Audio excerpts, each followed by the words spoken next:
account for that because we're trying to go to 2 million this year. So You're trying to go to 2 million this I year? don't. Next caller is coming from 229. Welcome to the show. Thanks for coming on. Hey, Mike, how are you? So my Fantastic. question for you is, we changed up our billing and basically our entire recurring system for our mowing route. So what we had before was a bill per service, but the issue with that was, say we're charging for a weekly service and the customer may put it off for a month during the winter, but in our market we still have leaves falling and things like that. So it takes the exact same amount of time during the winter in order to be able to do that service. So what we have changed is we changed over to a subscription-based mowing. And so we only take weekly. We only have card on file. So that kind of allowed us to do all of those things that we were wanting to do separately, all in that one package. So everyone is subscription-based. It may be $100, $200, $300 a month per person. And then we charge however much their monthly rate is. We bill that monthly. We charge that monthly rate to get started. So we have a $25 customer acquisition cost. And then if we acquire them for $25, say, we have a minimum of $100 monthly cost that we recoup. So basically, every customer that signs up, we get 4 times the return without doing anything just for signing them up. But my question for you is, should we cut out projects if we haven't found a way to make those profitable yet? And should we sub those out? Should we recommend other companies? Should we continue doing those and just figure out a way to make those profitable and hire more teams? Or open and like separate the two divisions? I don't know. What was your total annual revenue last year? 250. Okay. And why do you want to add projects? So we're currently doing projects. So Okay. we're looking to possibly cut projects. And so what we have right now is 2 to 3 days of recurring mowing, and then we have maybe 3 days of projects for our team. But what we're looking to do is possibly cut those projects, dump the money into marketing, and then we can recoup that amount quickly and hire more team and purchase more trucks and things to account for that because we're trying to go to 2 million this year. So you're trying to go to 2 million this year? I don't know what. Yes, sir. I would not recommend that. Why are you going from 200,000 to 2 million? We're trying to grow to 10 million by the time I turn 20. So currently I'm 16. We're aiming for 2 million. And so I wanted to try to grow this location to the point where it's large enough and we can just swap into profitability mode this year. Mm-hmm. And then after this year, we can begin opening up other locations and we can kind of learn the systems on this one to know what works and just kind of plug and play. So you're saying is it just you as the owner right now? We have two people right now that are full-time. Okay. And I mean, like in terms of ownership, are you at the top and like there's no other owners, or is someone else involved? Yes, sir. It's just me. So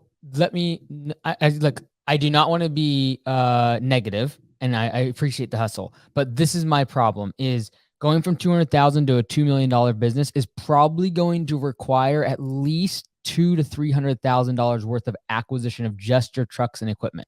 Like, do you have that kind of capital? We don't. Right. So the reason I'm saying this is because what I don't want you to do is set yourself up for, I'm going to make $2 million this year, and then it comes out to 400,000 and you feel like a failure, because that's like 100% growth and very admirable and incredibly amazing at your age.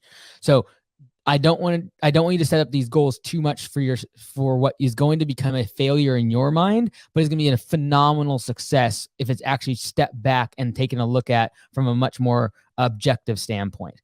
And so there's just no way without the capital that is going to be, or massive amounts of debt, that you're going to go from 200,000 last year to 2 million this in 2023. I appreciate the massive aspiration, but I don't want you to quit because in August you realize you're going to make 500,000 and you like, oh man, I'm way short of my goal. Right. So, I would take a step back. I would do a projection for this year, every single month, of what you're going to do in revenue.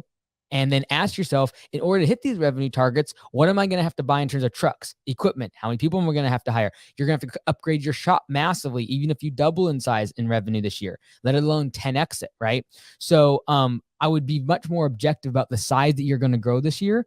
And whether or not you do projects or mowing is inconsequential. Right now, what I'm trying to prevent you from doing is setting a goal so high that you do an amazing job as a teenager this year, and yet you see yourself as a failure because you fall short of your $2 million goal. And so I'm not saying you're not capable of that. I'm just making sure that you set realistic expectations of the amount of capital that's going to be required and experience that is required to build a $2 million organization is pretty intense. Does that make sense? Yeah, no, I completely get it.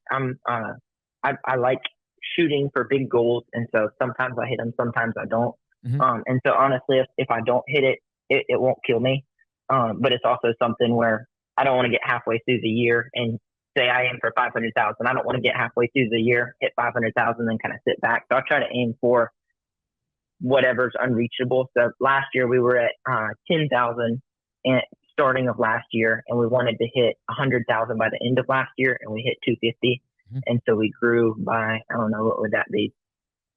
2,500% or 2,500%, something like that. Mm-hmm. And so that's just kind of the number that we set to aim for this year. And when I say we, that's just all of us, workers included. Okay, cool. So your question is should you split the divisions? Is that kind of what your question is for projects versus mowing? Yes. And so like if basically if we have a profitable mowing system, mm-hmm. and we can do shrub trimming, things like that, should we cut out, because we don't have the equipment. We rent the equipment for projects just because the maintenance on the equipment doesn't make sense to purchase it at this point. Mm-hmm. And so before we grow that massively, would it be a lot better just to focus down on mowing and get that so perfected that with all of our advertising and everything, we can hire someone? Because right now we have a week or two turnaround time before someone's profitable.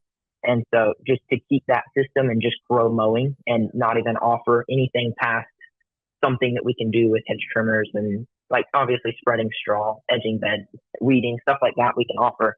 But should we cut out all of these retaining walls and sod jobs? And like, for instance, this weekend we had a $3,000 sod job, and I was out laying sod till 2 a.m. because it's raining, and we just don't have enough time to do it all. Yep. Yeah. So my recommendation would be like just step back and realize your age. And I'm not into age. Like obviously I started when I was really young too, but realize that the number one thing you don't have right now is experience. And so what you should be focused on is getting experience, because that's your lack. And so in my opinion, building the organization in size, because if you have aspirations to grow a $10 million business, what you need is management experience. You need to learn how to grow with other people. And that's going to be much easier by growing a mowing and simple service business where you have a bunch of employees and you got to train them, versus trying to also then stack on top of that the fact that you lack the experience of excavation and grading and a lot of this equipment. You don't have the equipment, you're trying to rent it. So that's going to be a whole different ball game, a whole different business, in my opinion, compared to like what the skills you're going to be required to have to just manage the team, manage the people, do the marketing. So in my personal opinion, I would focus on what is working well with your subscription model for mowing and simple services. And that means you can do push trimming, you can do pulling weeds, you might even do some fertilization or mulch installs, but you're not going to do these paver patios and stuff you got to rent massive equipment for. And then focus on getting the skills required for marketing, hiring, building a team, managing them. That's what's going to be useful down the road when maybe you add projects to go from a $2 million business to a $10 million business down the road.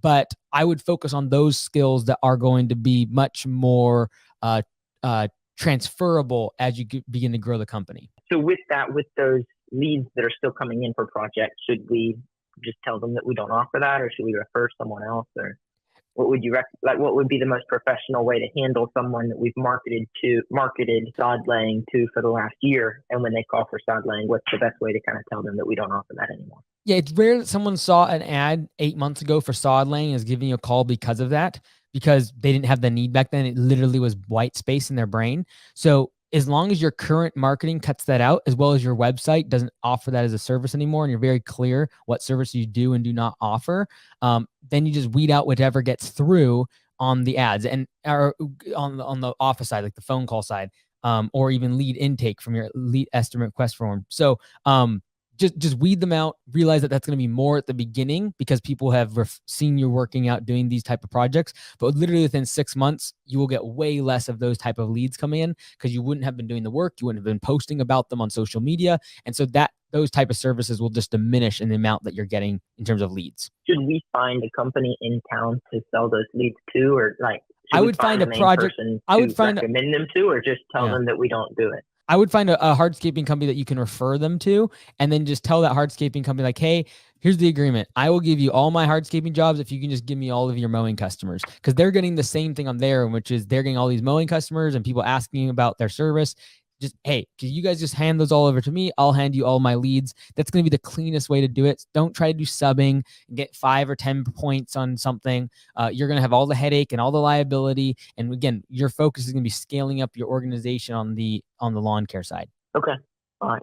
All right, brother. Best of luck to you. Take care.